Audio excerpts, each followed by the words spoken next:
You know the ending. Hyman Roth shuffles off the plane at the airport in a cardigan and a hat, a small bag in his hand. Reporters surrounding him on the tarmac. Every country has turned him away. The only place left is the one place he cannot survive. He walks through the terminal and Michael Corleone's man is waiting in the crowd with a newspaper and a gun underneath it. One shot, Roth drops. The old man who built an empire and tried to outlast everyone is dead on a Miami airport floor before he reaches the exit. Clean, cinematic, a death worthy of the man. Now, here is what actually happened. November 1972, Miami International Airport.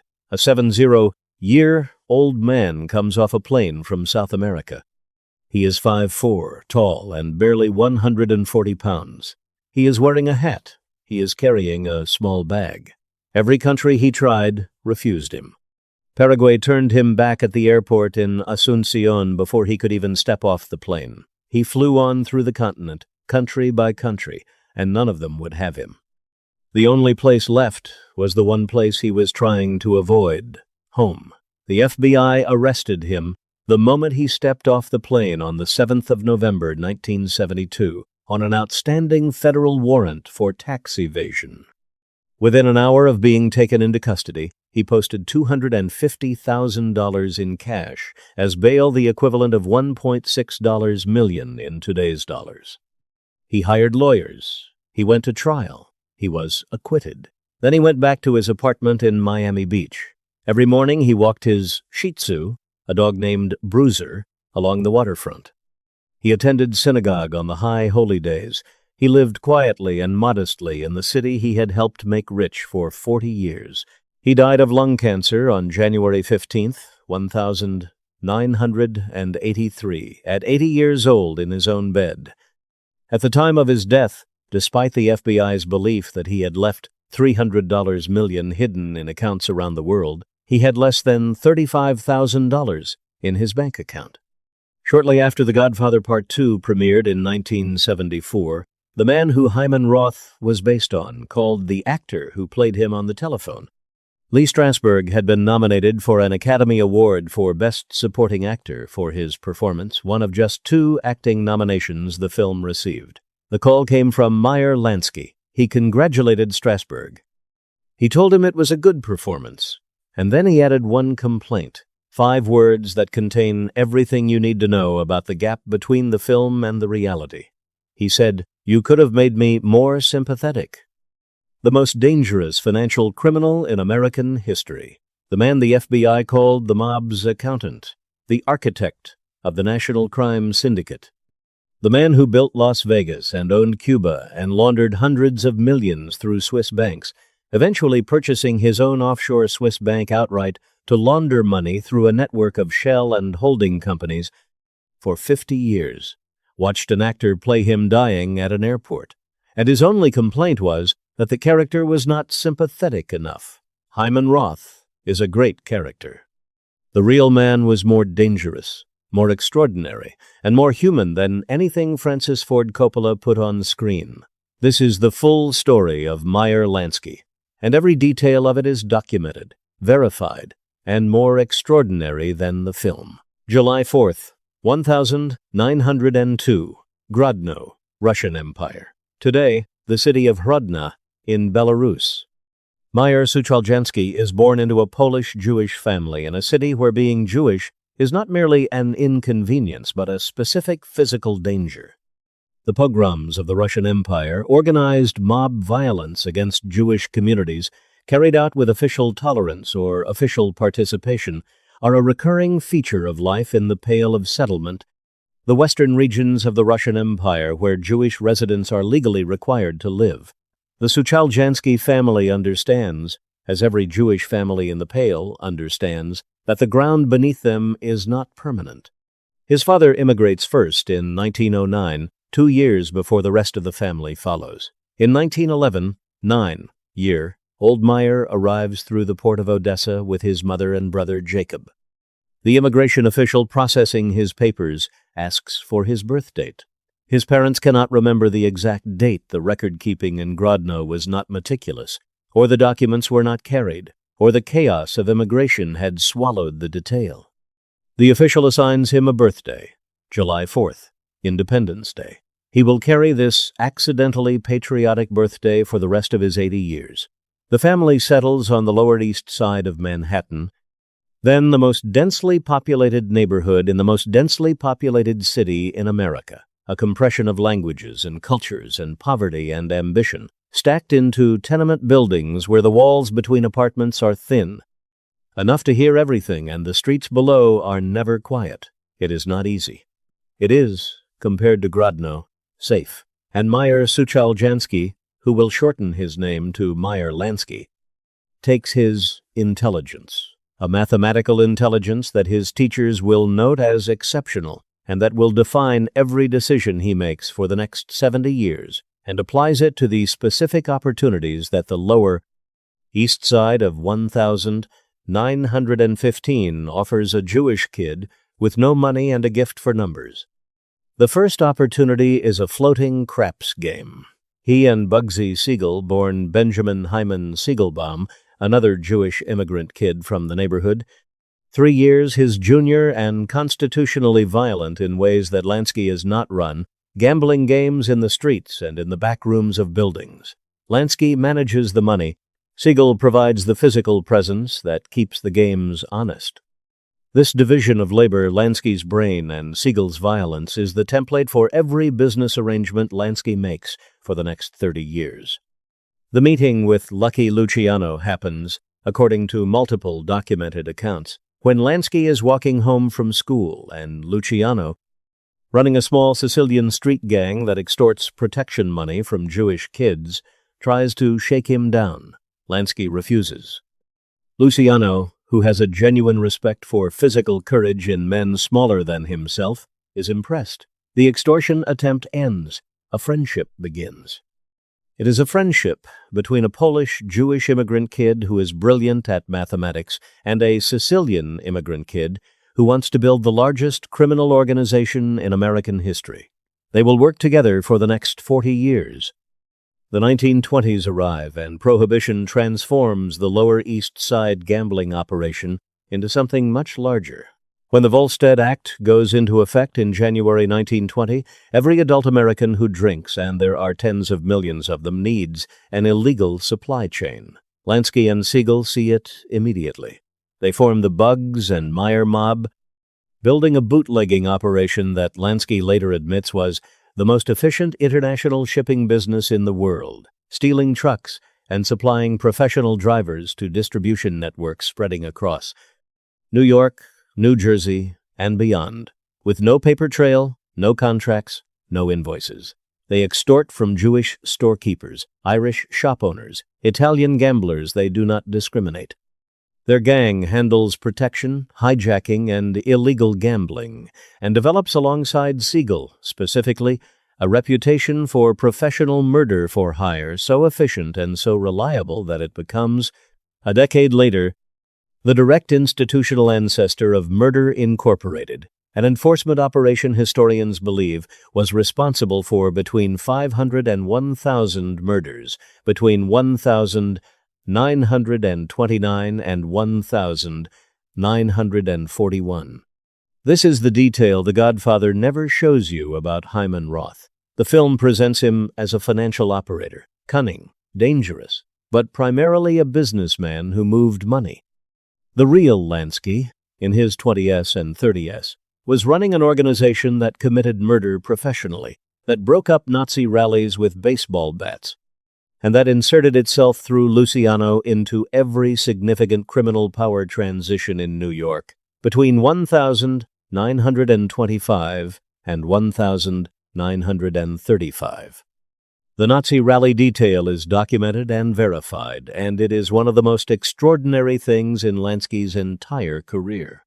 With Adolf Hitler's rise to power in Germany in 1933, the German-American Bund began holding rallies in New York, pro-Nazi demonstrations attended by German Americans who had not yet understood, or did not care, what was happening in Europe to their co-religionists.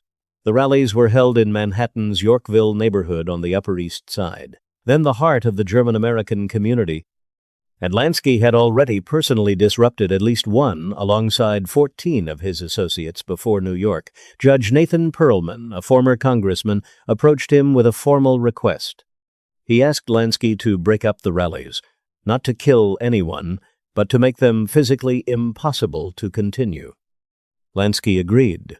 His men, mostly veterans of the Bugs and Meyer mob, attended rallies with specific instructions. They beat the Nazi sympathizers severely enough that the rallies could not continue. They were arrested multiple times. They were bailed out. They went to the next rally. Judge Perlman offered to pay Lansky for his services. Lansky refused the payment. When Perlman pressed him, he said, "I am a Jew and I feel for the Jews in Europe who are suffering. They are my brothers." This is the man the film turned into Hyman Roth. In the early 1930s, Lansky and Luciano do something that no criminal organization in America has ever attempted before. They build a national structure. Not a loose confederation, not a temporary alliance, a functioning national crime syndicate with rules, territories, a governing body, and a financial architecture sophisticated enough to generate reliable income across multiple jurisdictions simultaneously.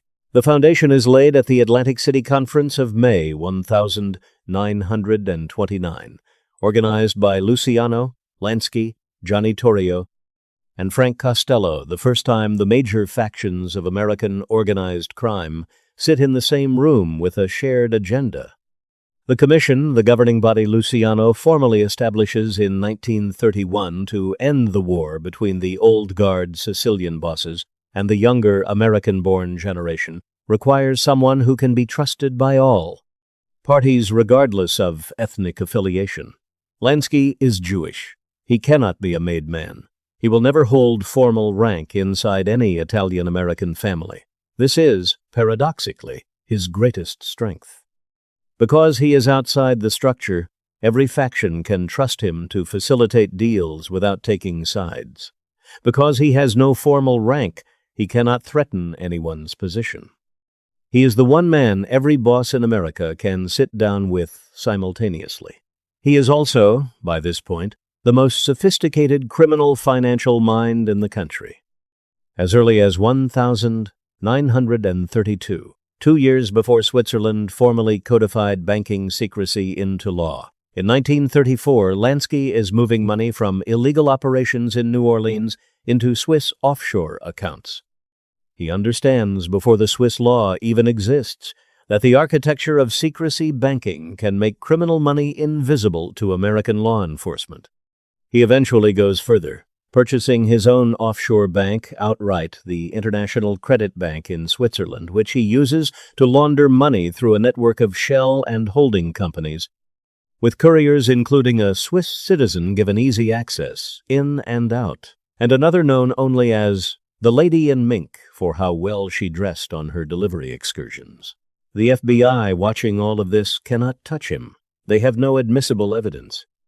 They have surveillance reports, informant accounts, and the absolutely certain conviction that Lansky is the financial brain behind the National Crime Syndicate. But the money is in Switzerland.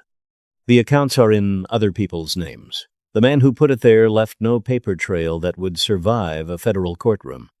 One frustrated FBI agent, summarizing the situation in an internal report that later becomes famous, writes of Lansky, "He would have been chairman of the board of General Motors if he had gone into legitimate business." Then comes Cuba, and this is where the film's version of Hyman Roth is most directly built on Lansky's reality, and most dramatically undersells what the reality actually was. In the film, Hyman Roth is shown as an old man brokering deals in Havana, cutting a birthday cake shaped like the island of Cuba, with mob bosses gathered around him. The atmosphere is one of aging gangsters trying to hold on to something that is already slipping away. The real Lansky in Cuba was not an aging man holding on. He was at the height of his power, building something from nothing that he designed entirely himself, and that became at its peak the most sophisticated mob operation in the world outside the continental United States.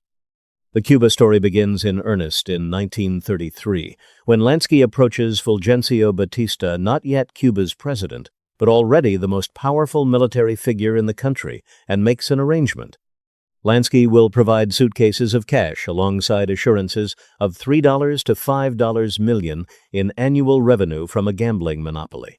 In exchange, Batista will give the mob control of Havana's racetracks and casinos.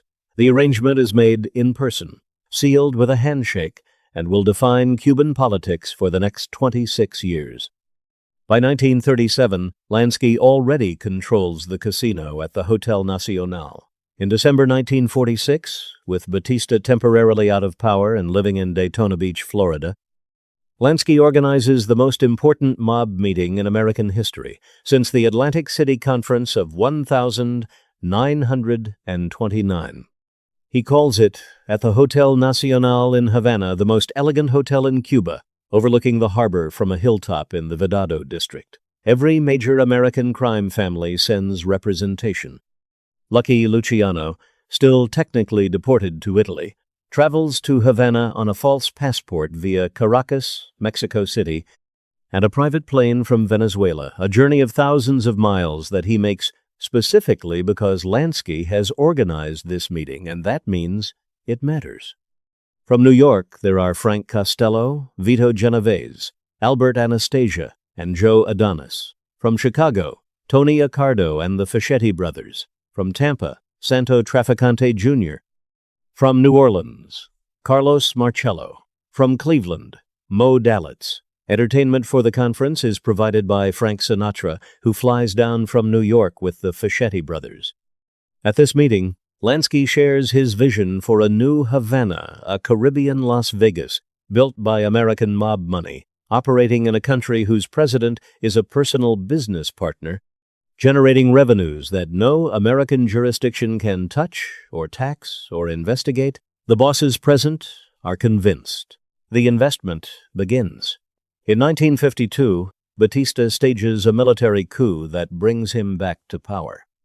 Lansky has already been working on this. He bribes the sitting Cuban president, Carlos Prio Socarrás, $250,000 to step aside without resistance. The coup succeeds. Batista is back. The deal is back. Batista appoints Lansky formally as his advisor on gambling reform, paying him a salary of $25,000 a year in an official capacity, while taking 30% of the profits from Lansky's casinos in unofficial capacity. Crucially, Batista's government agrees to match, dollar for dollar, any hotel investment over $1 million with a casino license included, effectively making the Cuban government a silent partner in every project Lansky builds. The Riviera Hotel, Lansky's crown jewel, built at a cost of $14 million next to the seawall, opens in December 1957, the largest casino outside the United States at the time. By the spring of that year, the casino at the Hotel Nacional alone is generating revenues comparable to the biggest casinos in Las Vegas. Meyer Lansky in Cuba in the mid-1950s is not an old man holding on to the past. He is, at 60, the most successful criminal operator in the world, running a sovereign country's entertainment industry in partnership with its head of state, generating revenues that dwarf anything available on American soil, completely beyond the reach of American law enforcement. Then a 32-year-old lawyer named Fidel Castro comes down from the Sierra Maestra with 800 guerrillas and dismantles all of it. January 1st, 1959. Batista flees Cuba. Castro takes Havana. Within hours, the casinos are seized. Within months, they are nationalized. Within a year, they are closed. Lansky loses an estimated $7 million in property and an annual revenue stream that has been generating tens of millions per year. He is in one day the victim of the only force powerful enough to defeat him, not the FBI, not the IRS, not the Commission, not any rival family, a revolution. He said afterward, in the specific, understated vocabulary of a man who spent 60 years saying as little as possible, I crapped out. The film shows what happens next accurately in outline. Lansky tries to flee to Israel. Israel rejects him. He comes home and faces charges. But the specific details are more extraordinary than the film has time for. In July 1970, with the IRS closing in on tax evasion charges, Lansky flies to Herzliya, Pichua, Israel, with his second wife, Thelma. He intends to use the law of return, the Israeli statute, granting citizenship to any person of Jewish heritage to settle permanently and avoid American prosecution. He offers $1 million to any country that will take him. Not one accepts. He is 68 years old, and he walks Bruiser, the Shih Tzu he and Thelma brought from Miami Beach along the streets of Tel Aviv. Israel's Interior Minister, Yosef Berg, denies his citizenship application in September 1971, citing the likelihood that his presence would threaten public order. Lansky appeals to the Israeli Supreme Court. Behind the scenes, the United States government has threatened to withhold Phantom F-4 jet fighters from Israel unless Lansky is expelled, and Israel, fighting for its survival against neighboring Arab states, has no choice. The Phantom jets matter more than one elderly American gangster. The Supreme Court rules unanimously against him on September 11th, 1972. He has 6 weeks to leave. He tries Paraguay, first a Paraguayan visa in his pocket. He boards the plane and flies to Asuncion. When it lands, he is refused permission to disembark. He flies on Bolivia, Brazil, Switzerland, Argentina. Every country refuses him. He is on the plane for 3 days, flying from country to country with nowhere to go, until the plane lands in Miami and the FBI is waiting at the gate. They arrest him immediately. He is acquitted in 1973. The other charges are dropped in 1974 because his health is deteriorating and the government cannot assemble a case strong enough to justify the expense of prosecuting a man who has beaten them for 50 years. He goes back to Miami Beach. He walks Bruiser along the waterfront. He reads the newspaper in the mornings. He is, by his daughter Sandra's later account, genuinely modest. In his final years, the man the FBI believed had hidden $300 million in offshore accounts had, according to multiple documented sources and confirmed by the Mob Museum, less than $35,000 in his bank account. His granddaughter would later put the figure at $57,000 in total assets. He dies on January 15th, 1983, of lung cancer. He is 80 years old. He is buried in an Orthodox Jewish ceremony at Mount Nebo Cemetery in Miami. A medal of unknown provenance is found among his possessions, possibly a Medal of Freedom secretly awarded by the Office of Naval Intelligence for his role in Operation Underworld during World War II, the classified government program in which he served as the key intermediary between U.S. Navy and Lucky Luciano. In the first 3 months after Pearl Harbor, the United States had lost 120 merchant ships to German U-boats along the eastern seaboard, and the Navy, unable to penetrate the Italian and Jewish-controlled waterfront through any legitimate means, contacted Lansky directly. He was assigned an ONI contact code number, brokered the deal that had Luciano transferred from the maximum security Clinton Correctional Facility in Dannemora to the more accessible Great Meadow facility in Comstock, and coordinated the intelligence network that secured the port of New York for the remainder of the war, and helped plan the 1943 Allied invasion of Sicily. The 2,600-page Herlands Report, commissioned by Governor Thomas Dewey in 1954 and kept classified for decades at the Navy's request, confirmed Luciano's cooperation and Lansky's central role in facilitating it. Nobody in the government ever officially confirmed the medal.